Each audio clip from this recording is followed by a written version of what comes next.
One behavioral response that kids have to childhood trauma is lying. We get a lot of foster and adoptive parents that commonly express lying as one of the biggest issues that they have with their kiddo. And they come to Stable Moments and say, like, you need to work on this. Like, we need to work on the lying, even about the smallest things. It just feels like the child lies about everything. And we do have an activity called fact or fiction that we use to work with a child on differentiating what is fact and what is fiction. So for today's episode, what I want to do is actually break down lying. I know that it's a very frustrating behavior, but I want to give some perspective on what lying is about for a child who has experienced complex trauma. And then I want to walk you through exactly how you can use the fact or fiction game to address this issue. So I'm going to roll that intro and then we'll dive right in. I'm Rebecca Britt, and this is the Stable Moments podcast. I started this podcast to understand from all perspectives how we can help end the foster care crisis. The overwhelming response was we need to support our local communities. Unwanted, abandoned, orphaned children are the community's responsibility. We must support, guide, love, invest, raise up generations that will nurture, love, and support their own children to end this crisis.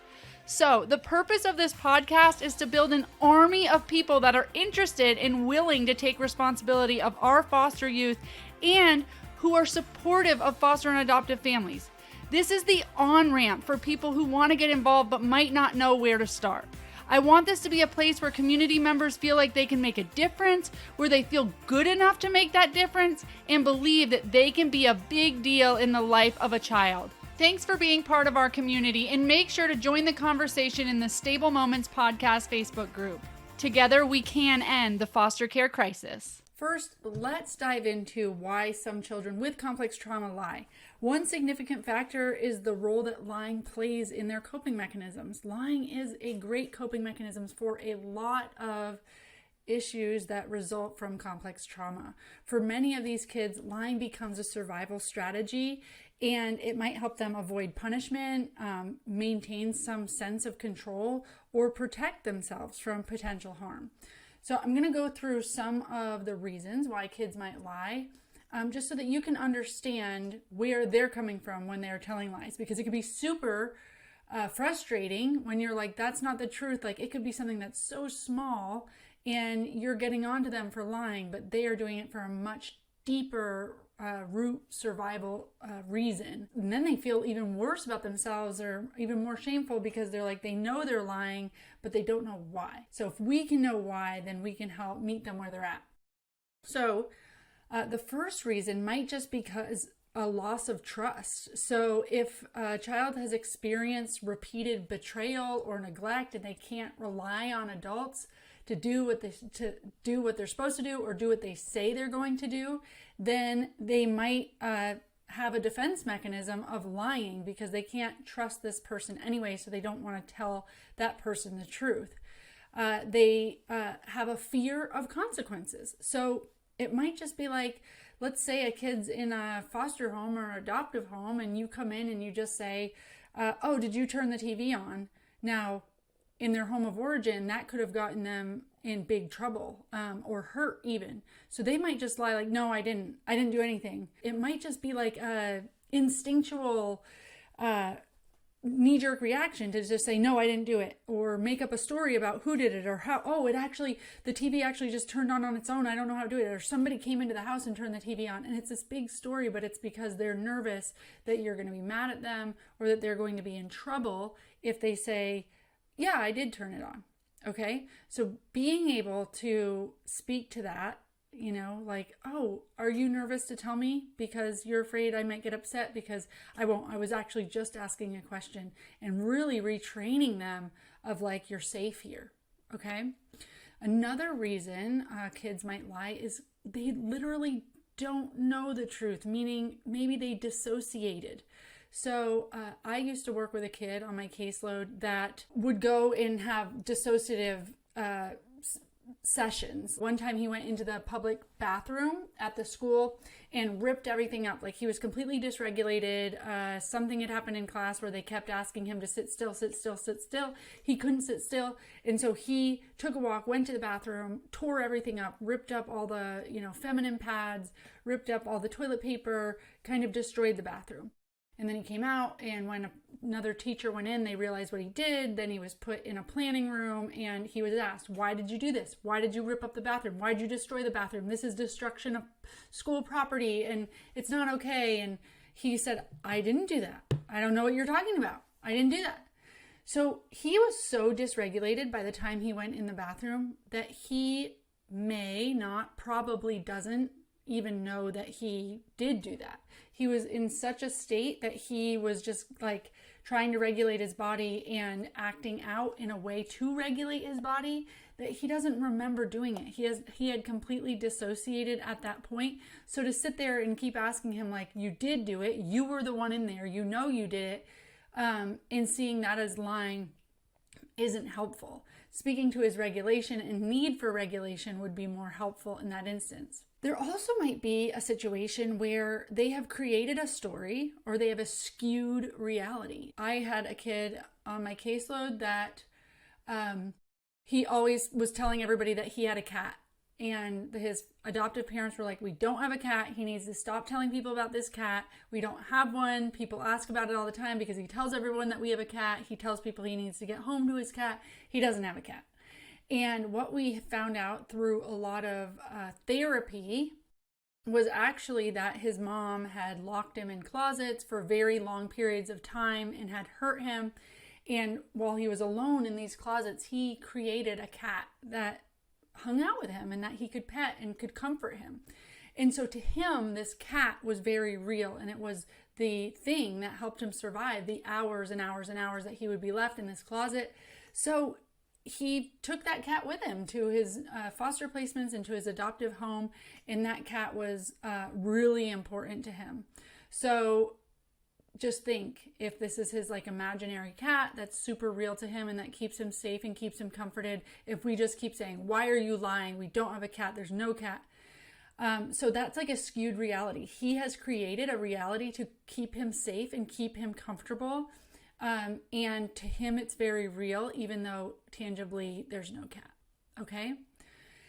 And then finally, kids may lie just to fill in the gaps. So there are a lot of times when kids are being neglected that they have to fill in the gaps. So they might not know what's going on. Maybe they were stuck in a closet all day and the teacher's saying, well, what did you do? What did you do last night? Did you play games? Did you do this? And they're like, yeah, I played games, because that's what I'm supposed to say, right? I can't say that I was locked in a closet. So yeah, I mean, we got together as a family, we ate dinner. So maybe they're saying what they wish would happen. They might have to lie all the time at school or to the rest of the world about what goes on at their house because they're ashamed of it, or they know it would get their parents in trouble. So they have learned, I'm going to just lie about what happens there. When you create that as a coping mechanism, as a skill, as a strategy to keep your family and you safe, then you just stop realizing what is true. The truth was you were locked in a closet.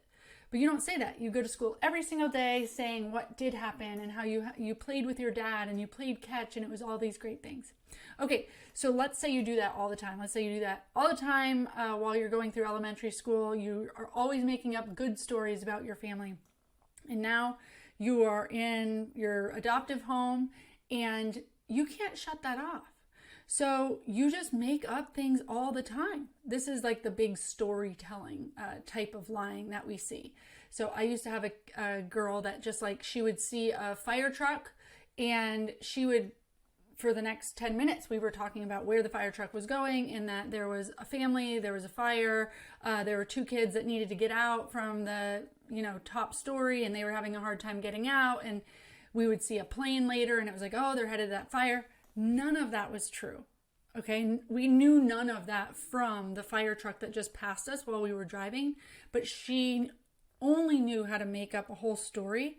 And this one keeps her safe because if she knows where the fire truck is headed, then it's not coming after her.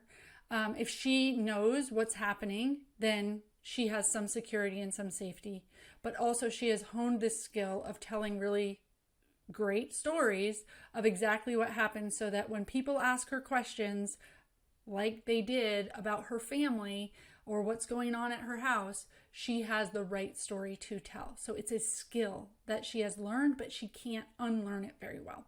So if you have a kid that does this storytelling, fills in gaps, and doesn't really know how not to, and they have a hard time discerning between fact and fiction, then the fact and fiction game that we have in the Stable Moments program is a great one to play. And I'm going to explain it to you now so that you can use it with your kids. And I think that this is a great way to deal with any kid that, is lying for you, or a parent has reported lying.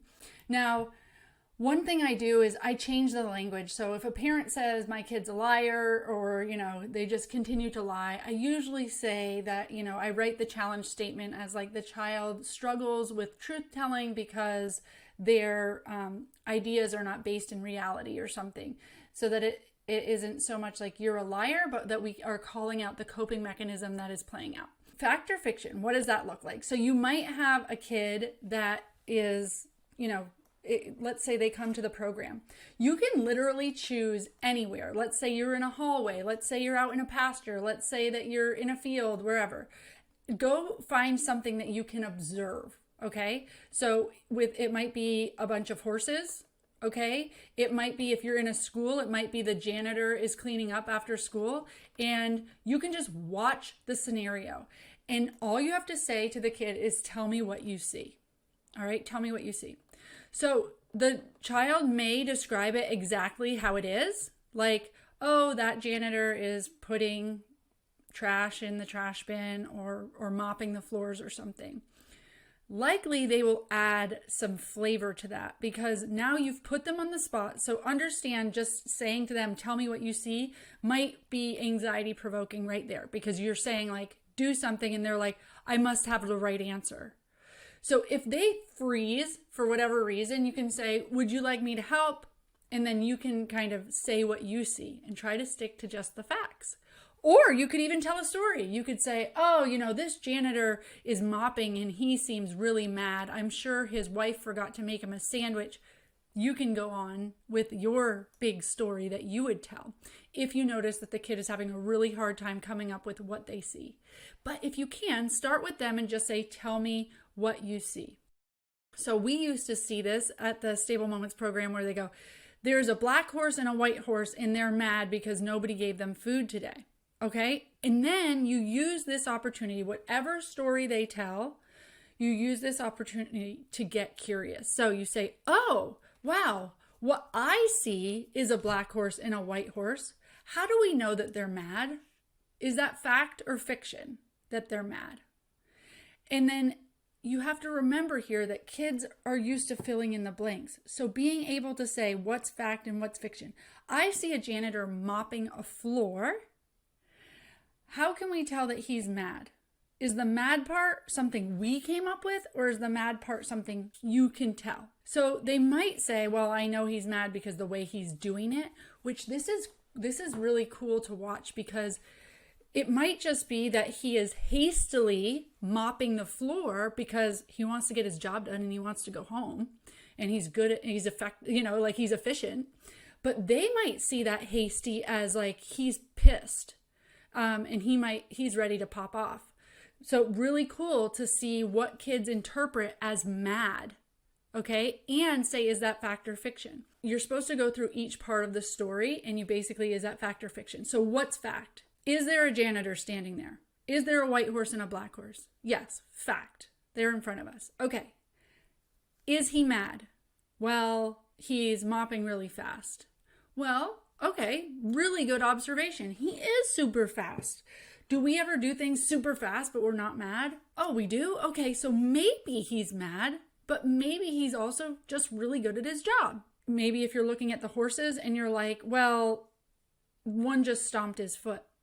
Oh, good observation. He did stomp his foot. That is fact. Does stomping a foot always mean that they're mad? And then you can check the horse body language poster, but sometimes stomping a foot just means there's a fly on it. So is it fact or fiction that they're mad? Okay, that's fiction. We came up with them. They could be, but they're not necessarily mad. And then you continue to go down the rest of the story. Do we know anything about if he has a wife, about the lunch, that whole part? Is that something you came up with, or do we see right here something that tells us that his wife didn't make him a sandwich or whatever? Okay, that part's fiction. And then you go through fact, fiction, great observation. What does that tell us? Could it mean something else? Get really curious. And then okay, cool. So what we know, as you wrap this up, is there are two horses standing here, a black one and a white one. That's the fact. That's the end of the story. And the rest would just be a story we come up with. And it's so natural. Actually, we do this. You and I, we all come up with a story, okay? We add a lot more to things that we observe. Our brains actually do it. Even if there's no trauma, our brains are great information filing systems. So we need to look at something, judge it, understand, how does this affect my day, and file it away. So we might see a woman in a Mercedes. I've heard this before. I won't say who said it, but saw a woman in a Mercedes, and the first thing that person said was, I wonder what her husband does. And what is that? That's a bias, right? That means any woman driving a nice car couldn't have possibly gotten it herself, and she must be taken care of by some man, okay? So we do that. It's no judgment on us. We just do it. We just assume. We make assumptions. So anytime that we can not make those assumptions, not just add to the story, we don't know that about that story. Another example that I just had was I was in a store with somebody, and somebody had a mask on, and the person said, I can't believe those people are still concerned about COVID. And I said, oh, they might have a person in the hospital right now, and they're trying to protect themselves from anything they might bring when they're visiting that person. And the person was like, okay, maybe. But that's the point. It probably was that they were afraid of COVID, and maybe they didn't have somebody that they were trying to protect in the hospital. But the fact is, we don't know, so we shouldn't make a judgment about it. And it could be a whole million types of things, right? They could have had a cold sore on their face, and they just didn't want people to see it. We don't know. It doesn't really matter. But what we can control is how we are interpreting information. So with these kids, you want to go back to what is fact? There's a person with a mask on. There's a woman driving a Mercedes. That's what it is. Okay. And so you can look, then you get to switch to another thing. Okay, let's do this. Let's look at this one.